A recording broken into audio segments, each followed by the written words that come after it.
গত 6 মাসে হারিয়ে যাওয়া 55টি মোবাইল ফোন উদ্ধার করে প্রকৃত মালিকদের হাতে তুলে দিল শিলিগুড়ি থানা খালপাড়া ফাঁড়ি ও পানিট্যাঙ্কি ফাঁড়ির পুলিশ।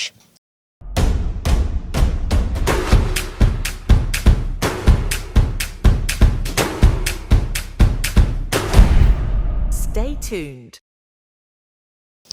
বিগত 6 মাসে এই থানা এলাকাগুলিতে চুরি, ছিনতাই ও হারিয়ে গিয়েছিল মোবাইল ফোনগুলি। এই বিষয়ে পুলিশের কাছে বেশ কিছু অভিযোগ জমা পড়ে। অভিযোগের ভিত্তিতে তদন্তে নামে পুলিশ। বৃহস্পতিবার শিলিগুড়ি থানায় ডিসিপি রাকেশ সিং এই 55টি মোবাইল ফোন প্রকৃত মালিকদের হাতে তুলে দেন। হারিয়ে যাওয়া ফোন ফিরে পেয়ে খুশি সকলেই। পুলিশকে ধন্যবাদ জানিয়েছেন সকলে।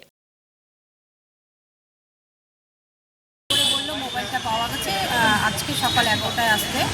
তো মোবাইলটা আগে পেয়ে গেছি, এই যে আমার মোবাইল। আমি খুব খুশি হলাম মোবাইলটা পেয়ে। আর শিলিগুড়ি থানাকে আমার তরফ থেকে অসংখ্য অসংখ্য ধন্যবাদ। খুব ভালো লাগছে। 3 মাস পর পাচ্ছি। কালকে থানা থেকে ডকুমেন্টসগুলো ছিল আমার, মানে অনেক ফটো ভিডিও ছিল। খুব ভালো লাগছে মোবাইলটা পেয়েছি। নভেম্বর মাসে হারিয়েছিল, ঘরে থেকে জানলা দিয়ে রাতে চুরি করে নিয়েছিল। মোটামুটি 3 মাস পর পাচ্ছি। ভালো লাগছে।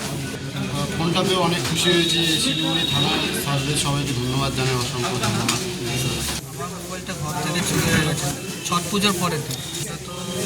তো 4-5 বছর পরে আমাদের স্যার যে ভরসা দিয়েছিল যে পাবো, কিন্তু ওই ভরসা নিয়েই আমি ছিলাম। তো আজকে মোবাইলটা পাচ্ছি, এতে আমি খুব খুশি। এই বিষয়ে ডিসিপি রাকেশ সিং জানান, মোট 55টি মোবাইল ফোন উদ্ধার করা হয়েছে, যার বাজার মূল্য 10 থেকে 12 লক্ষ টাকা।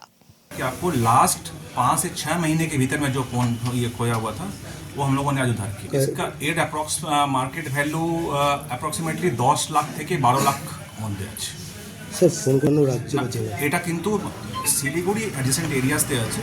জিডি বিকজ এখানে ডায়েরি হয়েছিল, মিসিং ডায়েরি হয়েছিল, সেই ভিত্তিতে আমরা সিডিআর অ্যানালিসিস করে সেটাকে उद्धार करे जार फ़ोन छिलो उधर हाथ में तुले। ये सब मिसिंग मोबाइल है। अच्छा। मैं एक चीज़ और आपको बताना चाहूँगा कि अगर कभी भी मोबाइल अगर मिसिंग होता है तो नियरेस्ट पुलिस स्टेशन में आप डायरी करवाएं। अगर आपका चोरी होता है तो आप FIR करवाएं। नंबर 1। नंबर 2, आप sanchar-sathi.com करके एक साइट है, वहाँ पर जाकर आप लॉगिन करें और IMEI जो है उसको आप लोग ब्लॉक करा दे, सो दैट कि आपका फ़ोन मिसयूज़ नहीं हो। नंबर 3, अगर आपका सिम जो है किसी बैंक से रजिस्टर्ड है और वो लिंक है कोई UPI से, तो आप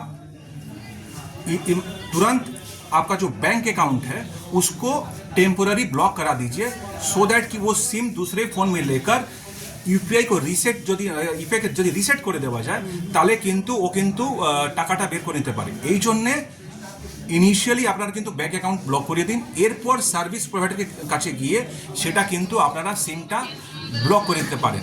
নাম্বার 4 যেটা করতে হবে, সিম লক যে অপশন থাকে আমাদের ফোনে, এই সিম লক অপশনটাকে অন করে রাখতে হবে, সো দ্যাট কি যদি কেউ ফোনটা নিয়ে সিমটা নিয়ে অন্য মোবাইলে দেয় কিন্তু নেটওয়ার্কটা অন হবে না, পিনটা লাগবে।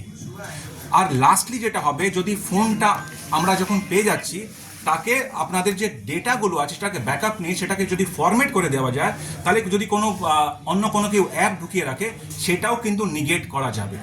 তো এইগুলো মোটামুটি যদি আমরা প্রিকশন নিই, then we are safe and secure as far as the phone is concerned.